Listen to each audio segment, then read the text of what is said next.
La sesión de este tema de elaboración de proyectos productivos y planes de negocios para la innovación y el desarrollo.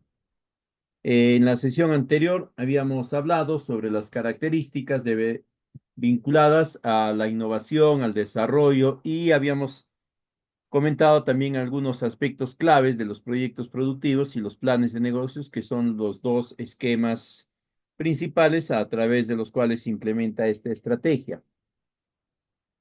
En esta oportunidad nos corresponde hablar específicamente ya de la elaboración de los proyectos productivos, consideraciones para su formulación y evaluación. Y esto se va a llevar adelante principalmente en el marco de la inversión pública. Eventualmente puede generarse también en el marco de la inversión privada, pero de todas formas la inversión privada tiene que ceñirse a los lineamientos que la entidad sectorial, en este caso el Midagri, ha establecido al respecto. Obviamente no va a seguir el formato que Midagri y Invierte P han generado para este tipo de intervenciones, ¿ya? No al menos al pie de la letra, pero sí las fases tienen que corresponder y los aspectos que vamos a ver el día de hoy también deben de corresponder.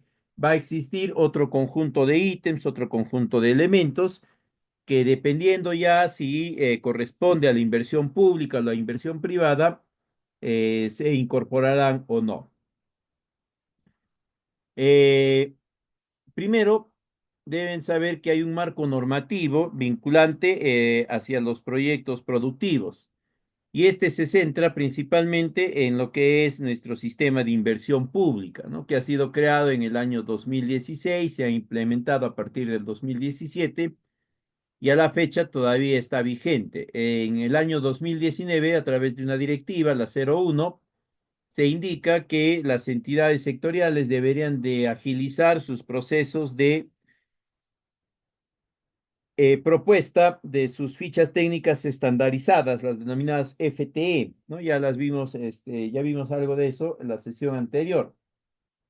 Y es así que en 2020 el Midagri presenta no solamente la ficha técnica de estandarizada para proyectos productivos, sino también presenta los lineamientos que se deben de tener en cuenta al momento de elaborar. Son los lineamientos técnicos. Ahora, ¿por qué es importante estos lineamientos técnicos? Estos van a ser importantes porque el Estado eh, genera un marco regulatorio, ¿ya? O si quieren, un marco normativo, perdón, ¿no? Todo Estado, sobre cualquier tipo de acciones, intervenciones, genera un marco normativo. Eso tienen que tenerlo claro. Este marco normativo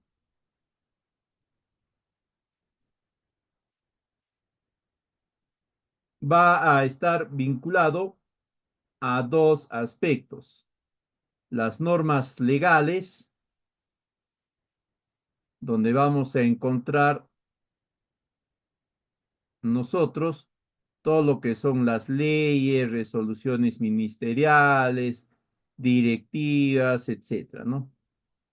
Que son las que, o decretos supremos y demás, que son los que determinan la política, la estrategia, etcétera, que están más vinculados hacia lo que es la gestión, por si acaso. Todos estos se vinculan principalmente a la gestión.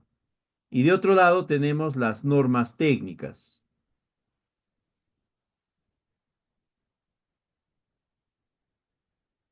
Acá están los lineamientos técnicos, los procedimientos técnicos, los ensayos técnicos, etcétera.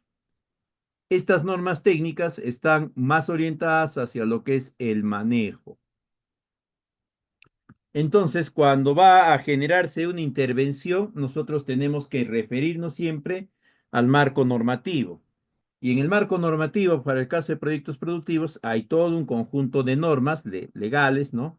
Y también hay normas técnicas. Una de ellas es el lineamiento técnico que la entidad sectorial del Midagri ha generado para proyectos productivos. ¿Ya? Ustedes tienen que revisarlo para que ahí tomen conocimiento de algunas definiciones y también de algunos procedimientos especiales.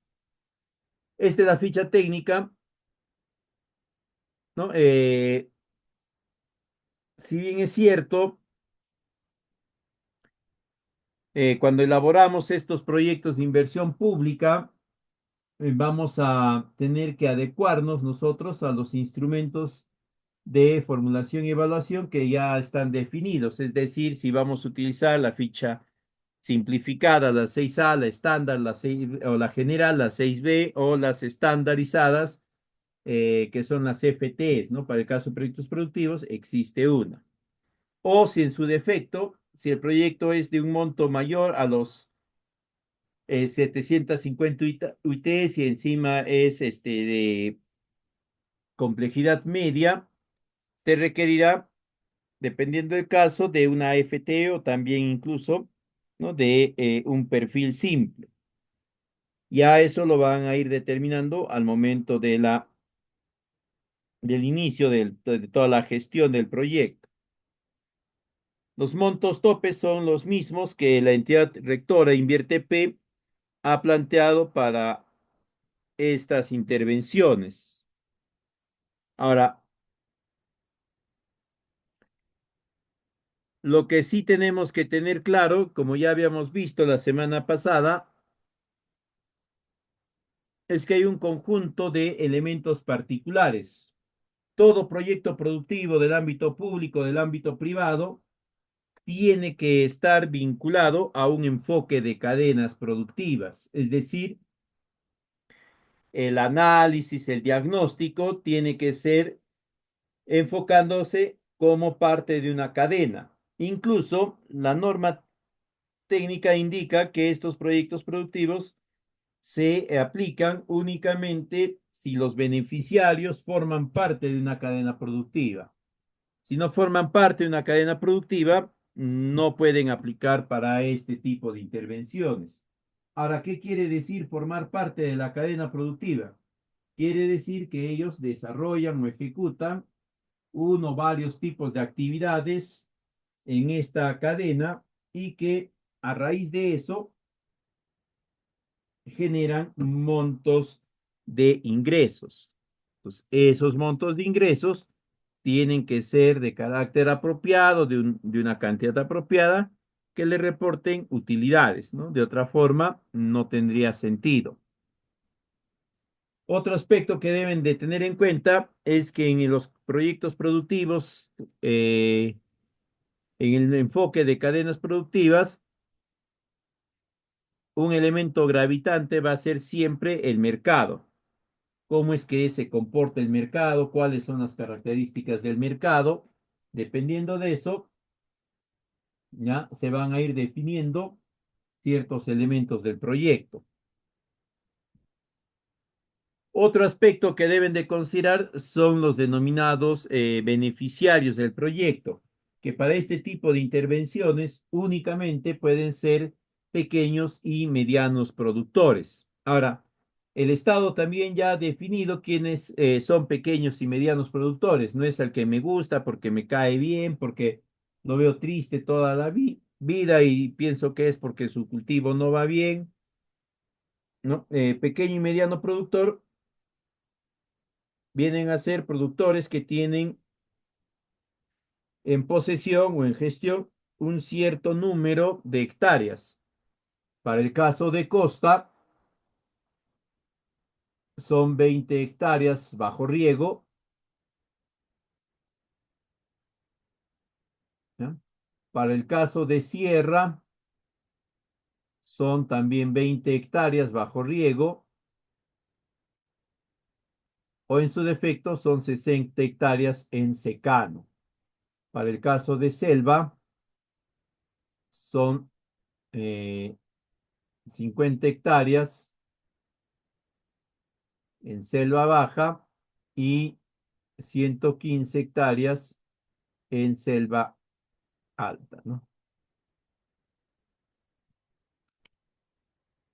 Todos los que estén debajo de ese rango y que además formen parte de una cadena productiva, podrán ser considerados pequeños y medianos productores y por lo tanto pueden ser beneficiarios de un proyecto productivo para el caso del Estado. Para el caso de la inversión privada, se va a exigir lo mismo, pero ya queda prerrogativa de la entidad o de la empresa, qué sé yo, eh, que está interesada en el proyecto, en definir si tienen que ser necesariamente productores que están vinculados y articulan apropiadamente dentro de una cadena,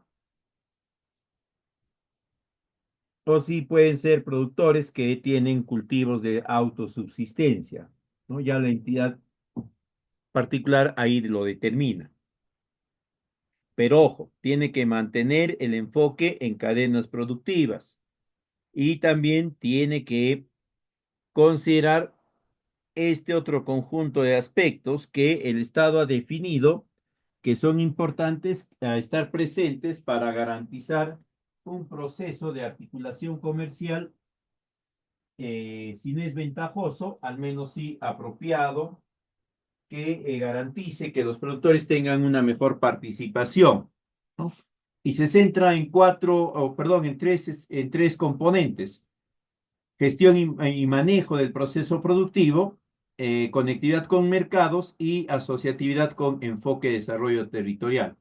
Eso lo ha planteado el Estado. Entonces, nosotros tenemos que vincularnos a ello únicamente.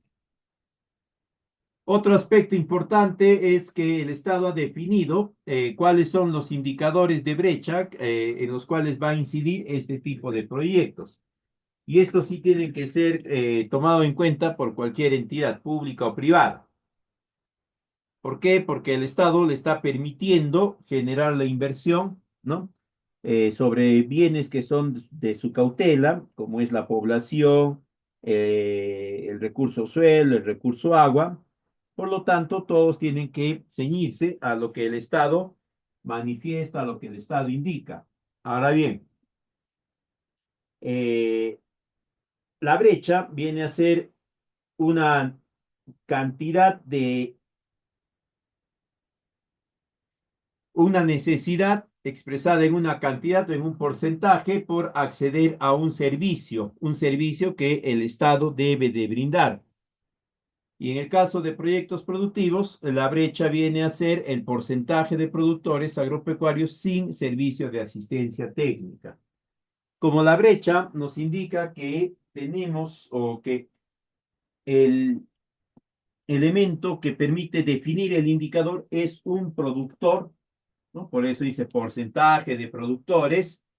Entonces quiere decir que el objetivo del proyecto tiene que contribuir al cierre de la brecha. Eso lo indica nuestro esquema general de inversión pública. Y para contribuir al cierre de la brecha, obviamente tengo que aportar con aquello que el indicador también está destacando. En otras palabras, tengo que aportar con lo que es la cantidad o el porcentaje de productores que voy a atender.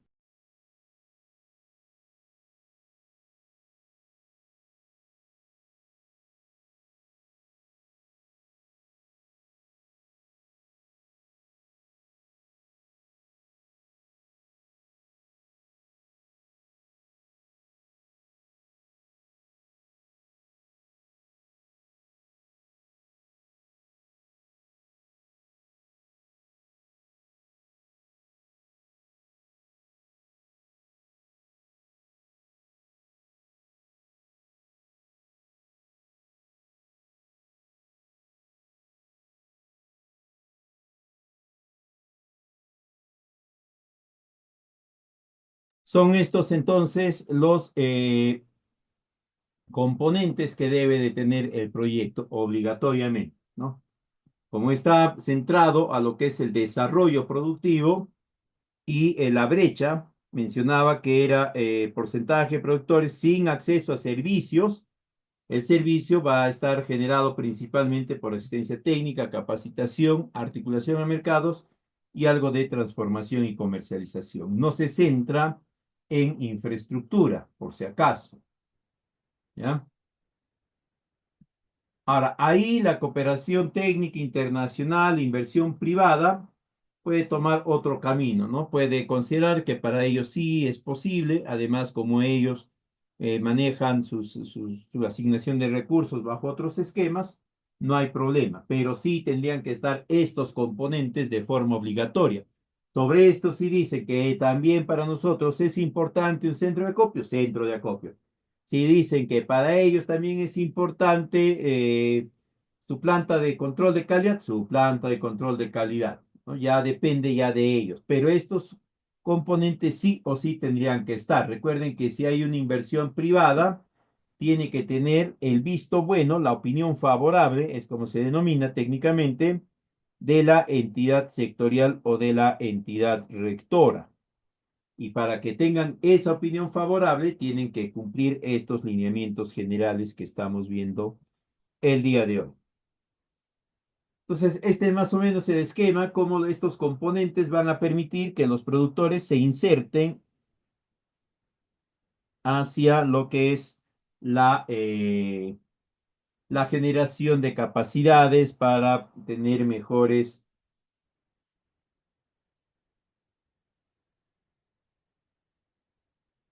eh, expectativas.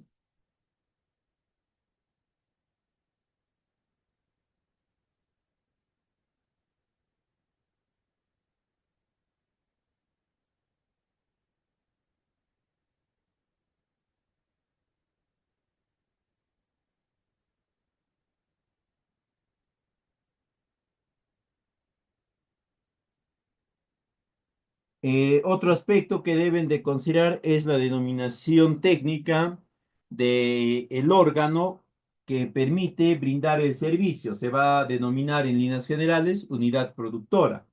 Y la unidad productora viene a ser una dependencia, si quieren una oficina, como quieran llamarlo, que tiene la capacidad de brindar el servicio a la población a través de tres componentes, ¿no? El componente de infraestructura, el componente de equipamiento y el componente de capacidades.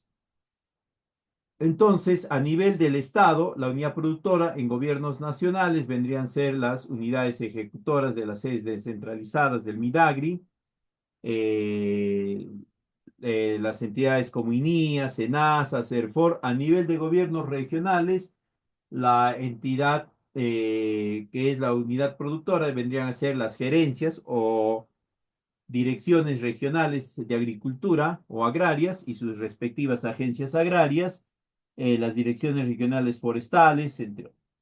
Y a nivel de gobiernos locales, sea provincial o distrital, la unidad productora va a ser la gerencia de desarrollo económico. Ellos son los que van a estar encargados, van a ser responsables de brindar este servicio. Esto ya hemos comentado, no se olviden los procesos que se van a llevar adelante dentro del proyecto, van a ser básicamente tres. Un proceso de capacitación, ojo, el orden es importante, ¿ya? ¿Qué quiere decir? Que primero tienen que considerar ustedes qué cursos de capacitación van a brindar, sobre qué temas, en qué momentos, etcétera. Luego deben de tener en cuenta que ese curso, ese evento de capacitación tiene un objetivo netamente motivacional, despierta el interés del productor en esa metodología, en esa técnica, etcétera. Y ahí es donde entra a tallar la asistencia técnica, que fortalece ese interés del productor. Yo estoy interesado en elaboración de biol, ¿no? Entonces voy al curso, me gustó más, quiero hacerlo en mi predio. Viene la asistencia técnica y me dice, oye Eloy, esto vamos a hacerlo así, necesitas esto, pero yo no tengo esto, entonces obtén esto otro y con esto lo haces. La asistencia técnica es el proceso siguiente que permite que la el interés despertado en los beneficiarios se materialice en un proceso adaptativo y adoptivo. Ellos lo adaptan y lo adoptan. Ahí es cuando lo hacen suyo y ya se inicia un proceso de mejora productiva. Y el otro proceso va a ser la gestión del conocimiento, principalmente relacionado a lo que vendría a ser el acceso a información de mercados y otros tipos de información también sobre nuevas tecnologías, nuevos procedimientos, etcétera, ¿no? Entonces, esos procesos son los que se tienen que llevar adelante de forma obligatoria en este tipo de proyectos. Si hubiese infraestructura, será otro proceso, será el proceso de generación de infraestructura productiva, pero eso ya es en casos muy especiales o en todo, o en su defecto, en, eh,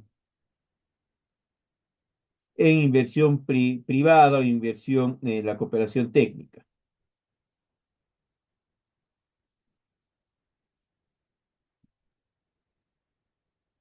Eh, Estos son algunos de los activos que se pueden adquirir con los PIBs productivos en el marco del Estado, ¿no? Equipos de asistencia técnica, módulos demostrativos, eventos de capacitación a productores, también módulos demostrativos dentro de estos equipos de capacitación, el desarrollo de capacidades humanas, de capacidades organizacionales.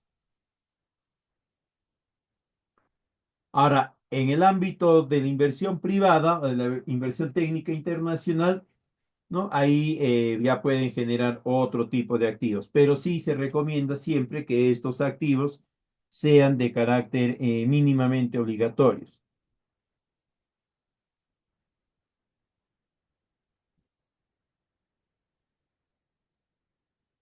¿No? Acá tienen una lista referencial de los activos que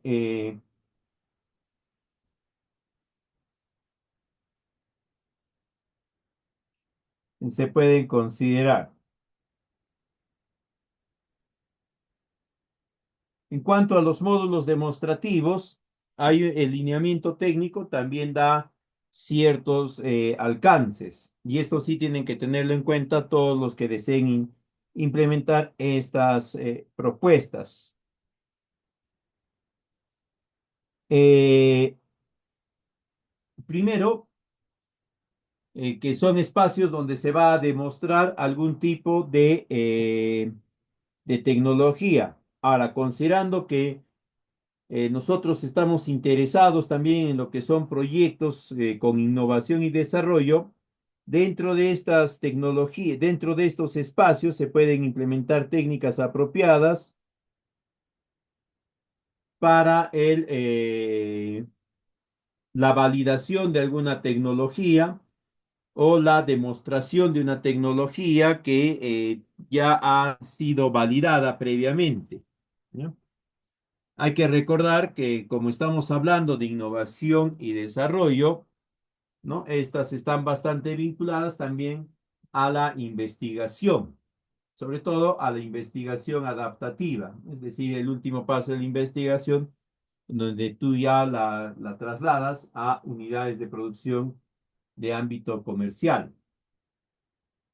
Luego nos indica cuáles son los criterios de instalación de estos módulos, ¿no? Que haya un módulo por cada centro poblado, mínimamente deben de convocar a 30 beneficiarios en cada uno de los módulos, debe de estar relacionado a un aspecto potencial de la cadena y tiene que tener conectividad con las vías de acceso, es decir, tiene que ser de fácil llegada, ¿no? En alguna oportunidad tuve la suerte, digamos, de trabajar en un proyecto productivo cuyo módulo demostrativo estaba a 3 horas de camino, con una pendiente bastante pronunciada, muy agreste, que implicaba caminar al menos en pendiente en subida unas 2 horas y media. Entonces el módulo productivo sí estaba en un lugar aparente, ¿no? En términos de clima, de suelo, etcétera, pero en accesibilidad estaba muy, muy lejos y el acceso era muy, muy complejo. Y el lineamiento técnico ahora nos indica que eso no se debe dar, ¿no? Luego dice que tienen que estar instalados en predios de la entidad pública o de dominio público, si fuese una inversión pública, y que debe de contar con libre disponibilidad de terreno para el acceso, para la entrega de insumos, etcétera. Este es la estructura referencial que el Estado ha planteado para estos proyectos. ¿Ya? El 90% tiene que estar orientado a los costos directos y el 10% restante a los costos indirectos, donde podemos encontrar nosotros los gastos del proyecto, de la gestión del proyecto, expediente técnico, supervisión, liquidación, línea de base, algunos estudios especializados o si va a ser por administración indirecta, ¿no? Los gastos general, perdón, la utilidad y el impuesto general a las ventas.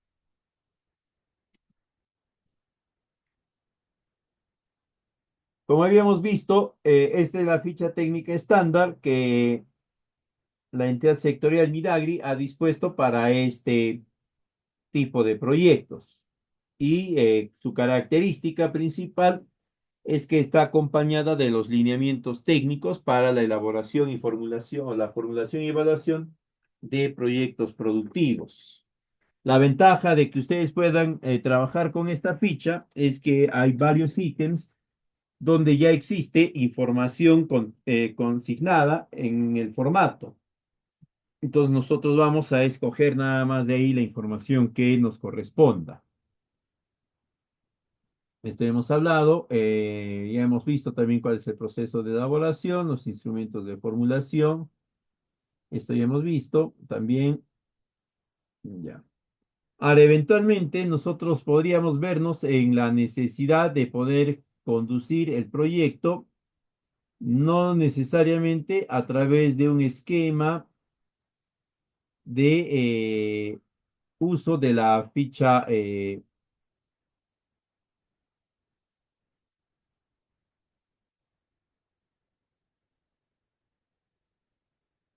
¿cómo se llama esta? De la ficha estándar, de la ficha general, ¿no? Podríamos necesitar generar estas de acá. Eh, Indistinto a cuál ficha consideremos y si también es a través de la cooperación técnica internacional, hay unas fases que de forma obligatoria se tienen que cumplir. La primera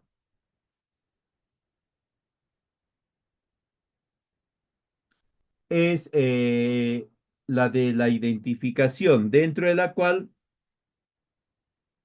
vamos a encontrar nosotros una actividad principal, una actividad medular, que es el diagnóstico.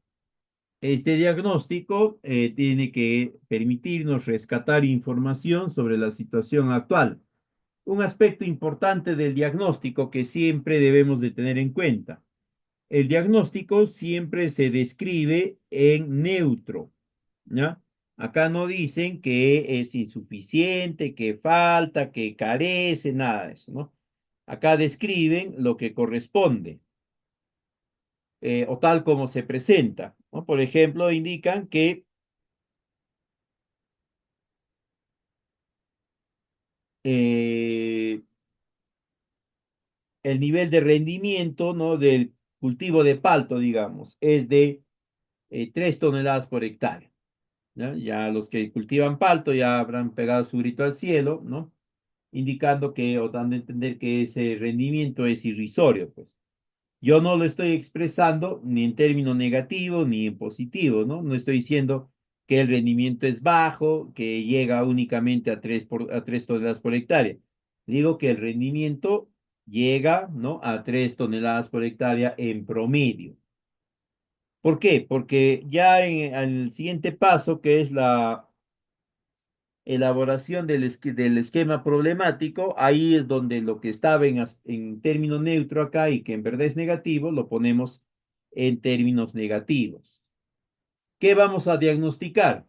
El territorio, teniendo en cuenta el área de estudio, el área de influencia, la población afectada, que vienen a ser las personas que están solicitando, que requieren el proyecto, Luego será la unidad productiva, que es la que brinda el servicio. En la unidad productiva vamos a diagnosticar en función a sus tres componentes, infraestructura, equipamiento y capacidades, y también lo vamos a diagnosticar en función a a los procesos. Y hemos visto asistencia técnica, capacitación, asistencia técnica y gestión del conocimiento.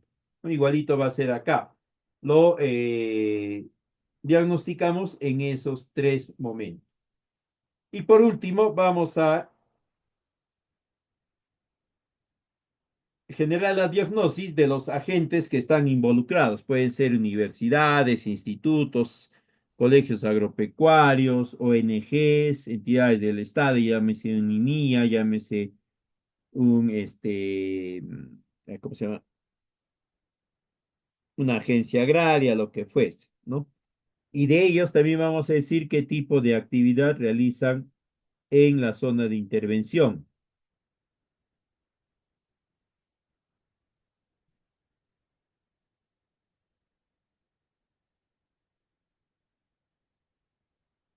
No se olviden, este diagnóstico tiene que ser en neutro, siempre en neutro.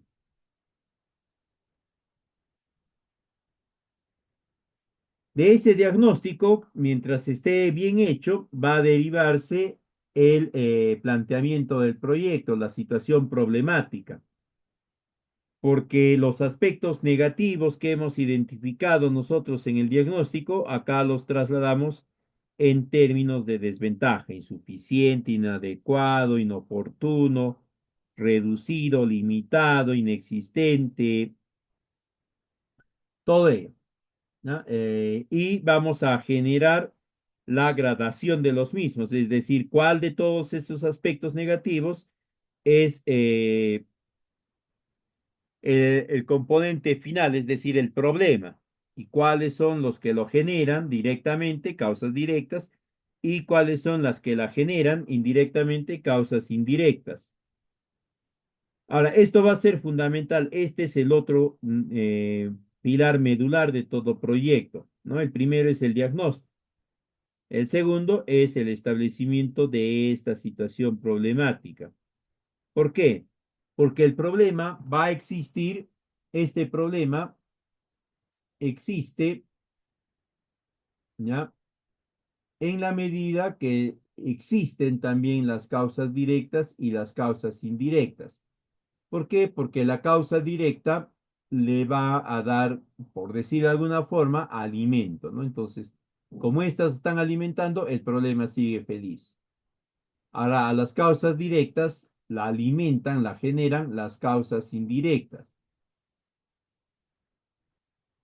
Entonces, si yo no determino bien este esquema problemático, no voy a tener la garantía de alcanzar el objetivo. ¿Por qué?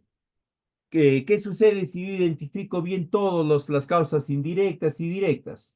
¿No? Propongo acciones que eliminen cada una de las causas indirectas, por lo tanto, si las elimino a ellas, esta ya no tiene de dónde persistir, la elimino también. Y así sucesivamente. Si elimino todas las causas directas, el problema no tiene de dónde continuar vigente. No hay pues la fuente de alimentación y desaparece, ¿no?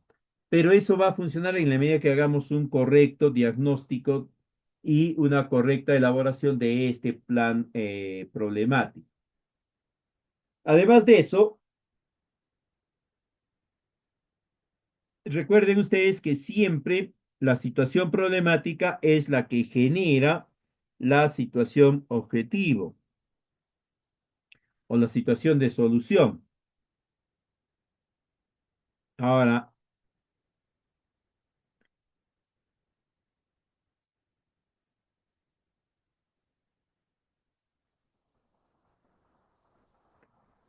la situación de solución viene a ser el efecto opuesto o la descripción en términos opuestos de lo que es la situación problemática. Me refiero a que si yo digo que el problema es la baja productividad, el objetivo será productividad incrementada. Si digo que es limitado uso de tecnología, diré que es adecuado uso de tecnología, ¿no? Entonces, en la medida que nosotros elaboremos idóneamente la propuesta problemática, también definiremos bien la propuesta de solución.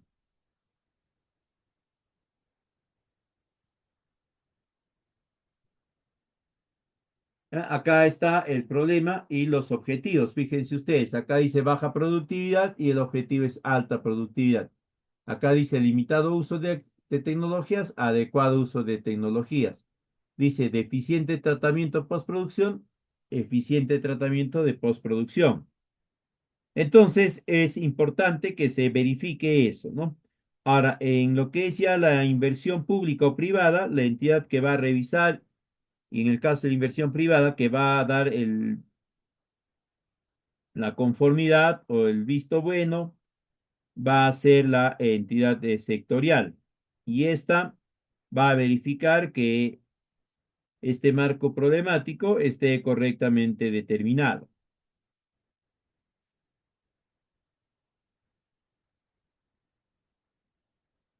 Una vez que hemos determinado o que se ha determinado la situación problemática y la situación de solución, se plantean las acciones.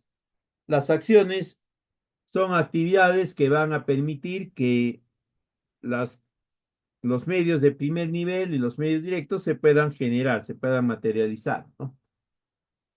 Ahora, en el caso de este tipo de proyectos, a través de la FTE, ya existe una propuesta de acciones que se tienen que implementar.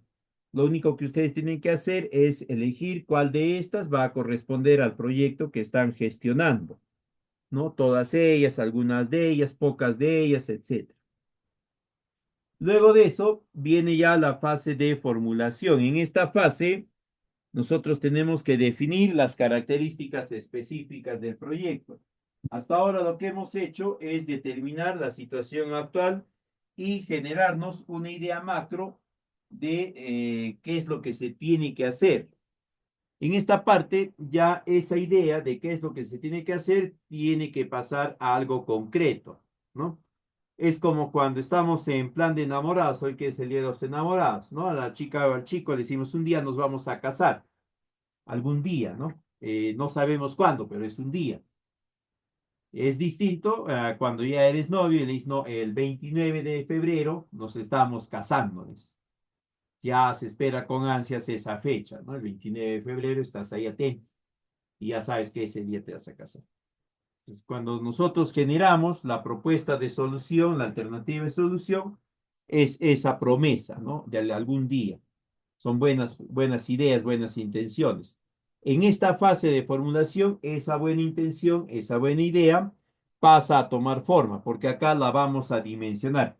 Pero primero tenemos que dimensionar el tiempo, ¿no? En qué lapso de tiempo se va a ejecutar el proyecto, es decir, en qué lapso de tiempo el proyecto va a quedar para ser ejecutado y también en qué lapso de tiempo el proyecto va a ser ejecutado y va a empezar a funcionar. Luego, tenemos que definir la demanda del servicio. Para eso nosotros tenemos que calcular la población beneficiaria. Esta población beneficiaria tenemos que proyectarla a lo largo de 5 años, o perdón, de 10 años, y esa va a ser nuestra población proyectada de interés. Luego tenemos que definir nosotros nuestra oferta. Como ya sabemos, la demanda, ¿no? Cada usuario va a ser un punto de demanda. Lo que tenemos que definir es la oferta. ¿Cuál es la capacidad actual que tiene la entidad, ¿no? La unidad productora para prestar servicio? ¿Qué servicio? De apoyo al desarrollo productivo. Entonces nosotros, a partir de lo que hemos planteado en el diagnóstico, acá definiremos si pueden prestar servicio a 5, 10 productores, 10 comunidades, media comunidad, de vez en cuando, etcétera, ¿no? Si deseamos o si es factible, acá podemos estimar la oferta optimizada. La oferta optimizada viene a ser la oferta actual mejorada con algún tipo de intervención muy puntual, generalmente mediante los IOARs, ¿no? Si con esa intervención puntual se puede pasar de 1.000 productores atendidos a 3.000, a 5.000, enhorabuena.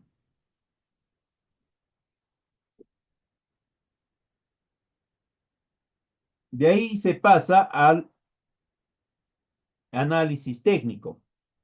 En esta parte del análisis técnico es donde nosotros le damos dimensión a la propuesta. Vamos a definir el tamaño, es decir, cuántos del bien se va a producir.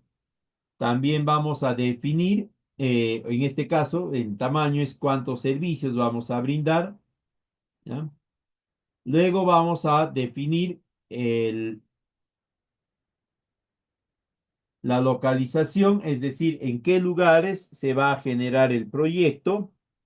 No en todos va a poder hacerse. Luego vamos a definir, ¿no? Cómo se va a producir el bien o el servicio, cuál va a ser el esquema de producción que vamos a seguir. Esto viene a ser la tecnología. Acá adentran a tallar las innovaciones tecnológicas que pretendemos implementar. Luego está el impacto ambiental y el riesgo de desastres y cambio climático, que son aspectos transversales, es decir, estos tenemos que considerarlos cuando establecemos el tamaño, la localización y también la tecnología.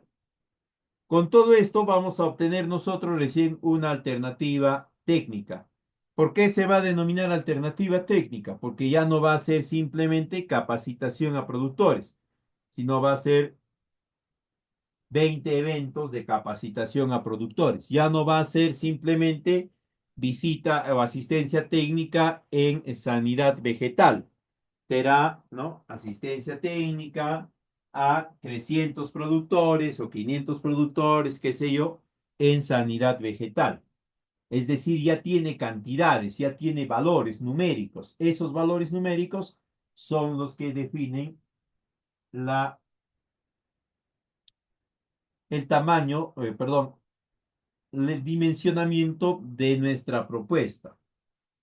Entonces, como ya tenemos nosotros esas cantidades, esos valores, esos los vamos a convertir en las metas físicas del proyecto. Es decir, cuánto vamos a generar de cada una de las actividades. Y estas las tenemos que trasladar a este esquema de unidades físicas o de metas físicas. Y no se olviden, eso lo tienen que implementar tanto la inversión pública como también la inversión privada.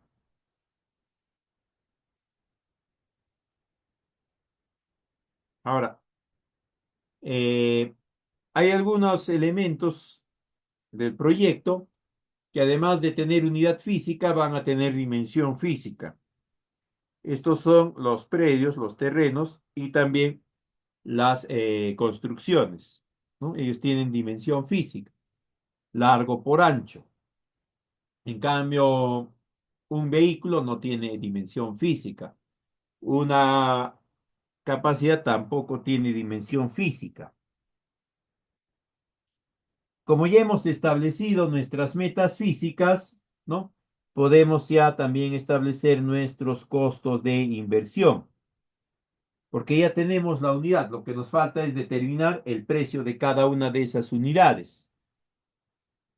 Y teniendo el precio de cada unidad, lo que nos corresponde ya es simplemente multiplicar el precio de unidad por el número de unidades y tenemos los valores o los subtotales por actividades. Este es el conjunto de elementos que deben estar consignados en su estimación de costos, ¿no? Además de los costos de adquisición de terrenos, equipos, movilidad, es decir, los costos directos, debemos de considerar el costo de elaboración del expediente técnico, el costo de elaboración de estudios complementarios, como es el estudio de impacto ambiental y algunos otros más que va a estar en función a las actividades propias del proyecto, la supervisión, ¿no? La liquidación, línea de base, gestión del proyecto, si es que se requiere algún permiso, alguna autorización, alguna licencia, estos pues no te lo dan gratis, ¿no? No, tú eres el hoy, toma, te lo paso gratis, sino que requiere cumplirse con unos procedimientos administrativos y pagos correspondientes también. Entonces, como ya tenemos claro cuáles son todos los elementos que deben de figurar en nuestra estructura de costos, Lo que nos queda ya es darle valores monetarios a cada uno de ellos, nada más, ¿no? Empezamos entonces a estimar nuestros costos del proyecto. Hay que tener en cuenta que el proyecto podría estar vinculado a un sistema de ejecución directa por administración directa o también por administración por contrata. Tienen sus particularidades cada uno. Luego de eso, tenemos que establecer ya cuál va a ser nuestro mecanismo o nuestra metodología de evaluación social. Para el caso de proyectos productivos, la metodología va a ser costo-beneficio. ¿Por qué? Porque tanto sus costos como sus beneficios se pueden valorizar monetariamente, es decir, los puedes transformar en dinero fácilmente, ¿no? Sus costos y sus beneficios. Por eso se trabaja con el análisis costo-beneficio. Ahora, ¿qué quiere decir que vamos a trabajar con costo-beneficio? Quiere decir que los indicadores de rentabilidad que vamos a determinar van a ser el BAN, el TIR y eventualmente la relación beneficio-costo o costo-beneficio. ¿Ya? Entonces, lo otro es para poder determinar ya en el marco de la inversión pública los costos con los que se va a trabajar o con los que se va a realizar la evaluación final, van a ser los famosos costos sociales. Estos costos sociales vienen a ser los costos de mercado descontados de los márgenes de utilidad, de los márgenes de ganancia para la empresa o para el proveedor.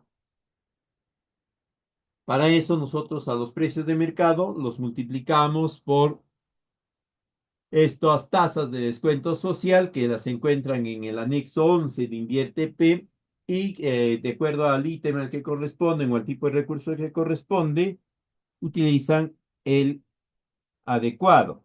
Hay para mano de obra, está para combustible, bienes transables, no transables, etc.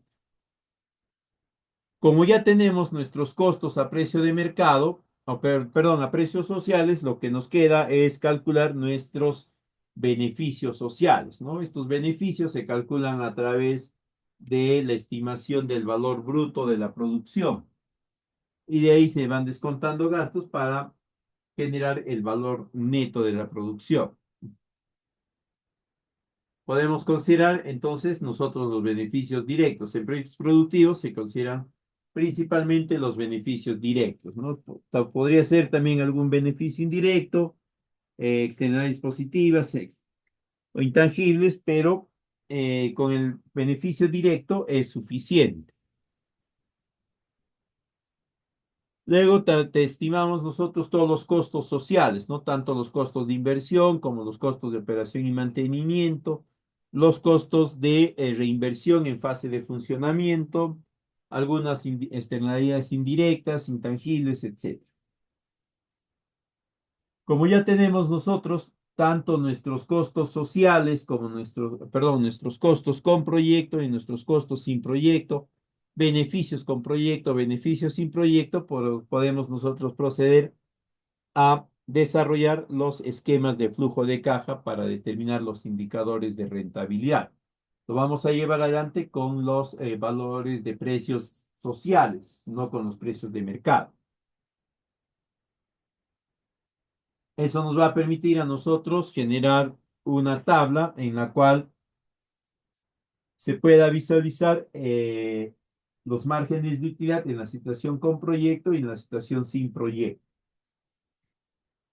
Acá está cómo se calculan estas fórmulas del BAN y el TIR, aunque a la fecha ya no es necesario porque eh, nosotros pues tenemos el Excel, ¿no? El Excel que es una herramienta que data ya de varias décadas atrás, pero que se ha ido perfeccionando y nos permite calcular este valor actual neto de forma rápida. El otro indicador que vamos a calcular va a ser la tasa interna de retorno, el TIR, ¿no? Tiene que ser mayor al 8% para que pueda ser considerado como viable el proyecto. Pero en ningún caso se recomienda que el BAN o el TIR pueda superar el 30%, ¿no? Que esté alrededor del 25%, 20%, etcétera. Acá hay unos ratios de costo-eficiencia, costo o el indicador de actualidad. Sin embargo, estos no se utilizan en proyectos productivos. Por último, tenemos las conclusiones y recomendaciones. Recuerden que se concluye, la primera conclusión está en función al objetivo. Como nuestro objetivo es capacitar una cantidad de X de productores, acá la primera conclusión será que la propuesta planteada garantiza la capacitación de tantos productores, ¿no? La segunda viene a ser, por lo general, eh, la descripción de las actividades principales, así de forma puntual, del proyecto, ¿no? Que se va a hacer, se va a comprar esto, se va a vender aquello, se va a construir esto. Luego de eso viene la conclusión relacionada a los montos de inversión, ¿no? ¿Cuánto se va a gastar? Y si puede, colocan también los montos o los subtotales de los principales componentes, ¿no? Por ejemplo, se va a construir un invernadero. Ah, se construye un invernadero por un monto de tanto, ¿no?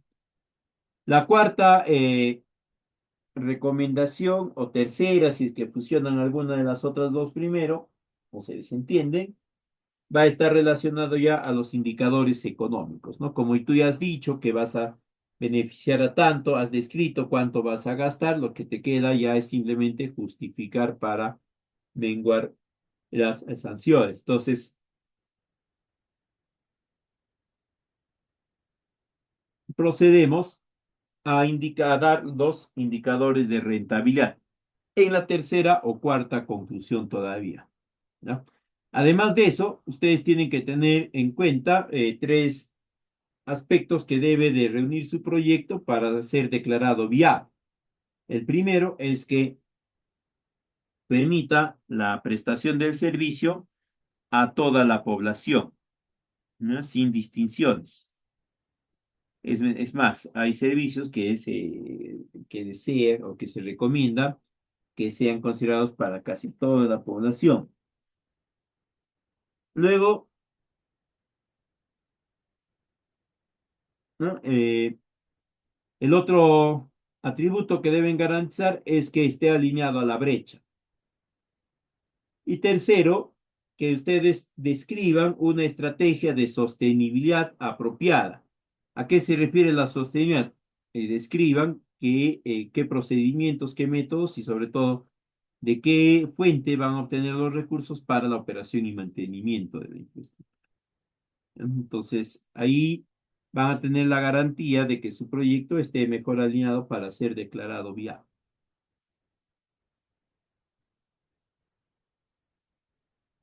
En las recomendaciones, ustedes tienen que indicar que se debe continuar con el siguiente procedimiento, que es la elaboración del expediente técnico, en los plazos sugeridos, ¿no? Eso va a garantizar que este expediente técnico esté listo en la época que corresponda, ¿no? Luego, la siguiente recomendación va a estar vinculada a que en la ejecución del proyecto los gastos y las actividades se desarrollen conforme ella los ha descrito. Y finalmente tenemos los anexos, ¿no? Si hay módulos demostrativos o campos o canchas o estructuras, tendrán eh,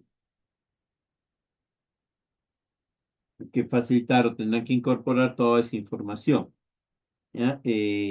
Si hay uso del recurso hídrico, tienen que incorporar las licencias, autorizaciones. También van a colocar acá como anexos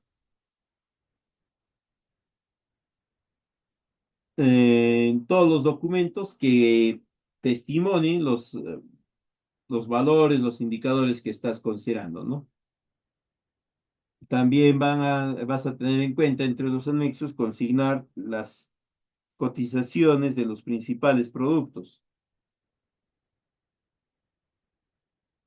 Y también van a indicar acá el esquema a través del cual han calculado su valor neto de la producción, ¿no? Esto con la finalidad de poder atenderlos más puntualmente o poder tener una mejor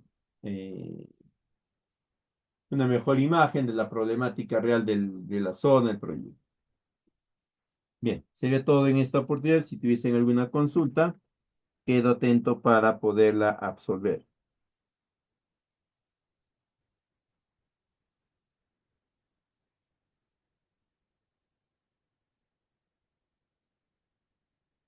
Bien, si no hay preguntas, muchísimas gracias por la atención prestada. La PPT se los voy a hacer llegar a través de COINS. Muy buenas noches con todos. Permiso.